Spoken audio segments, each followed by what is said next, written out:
Quel est le singe le plus alcoolique? Je sais pas. Le whisky.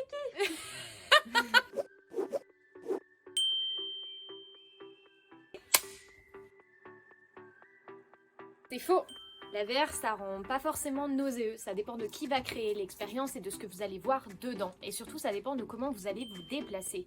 Ce qui va rendre malade, en fait, en réalité virtuelle, c'est le fait de créer une incohérence entre ce que vous voyez et la position de votre corps dans la réalité.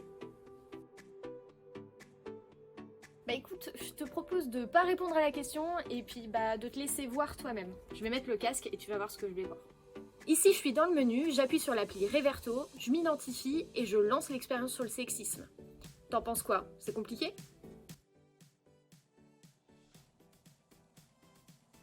Eh bien, c'est faux. La différence avec une vidéo sur écran, c'est qu'avec un casque de réalité virtuelle, je peux pas regarder ailleurs que dans le casque, en réalité. De plus, on va créer ce qu'on appelle un couplage sensorimoteur, c'est-à-dire que quand je bouge la tête, l'image et le son s'adaptent pour correspondre à ce mouvement. Cette immersion plus forte, en fait, va faire que l'expérience sera perçue comme plus réaliste par mon cerveau. C'est vrai. En fait, une expérience virtuelle va servir d'expérience de référence pour comprendre et anticiper le sentiment de quelqu'un qui vivrait cette situation. C'est très difficile d'être empathique envers quelqu'un qui vit quelque chose qu'on n'a jamais vécu. En fait, si vous vous êtes jamais brûlé ou que pour vous la chaleur ça veut rien dire, ça va être très difficile d'être empathique à l'écart d'un grand brûlé par exemple. Du coup, en vivant l'expérience de quelqu'un d'autre, on sera plus empathique par la suite. Tout dépend de la pertinence pour nous de l'information qu'on a reçue en réalité virtuelle. Dans votre vie de tous les jours, certaines expériences vous marquent à jamais. Il suffit d'une fois pour que vous appreniez que vous n'aimez pas la glace au café, par exemple. Pour qu'une expérience virtuelle ait un retentissement à long terme, c'est comme dans la vie, du coup, il faut que cette expérience soit impactante pour vous avant tout.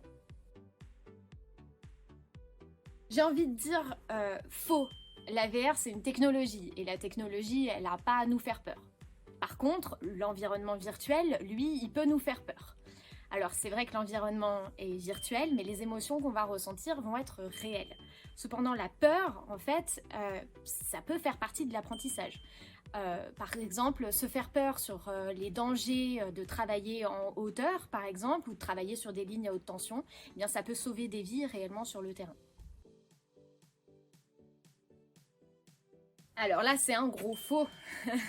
En tant qu'être humain, on est des êtres visuels. Les aspects visuels, en fait, sont prédominants pour nos prises de décision, par exemple. Or, la réalité virtuelle est assez performante sur ça.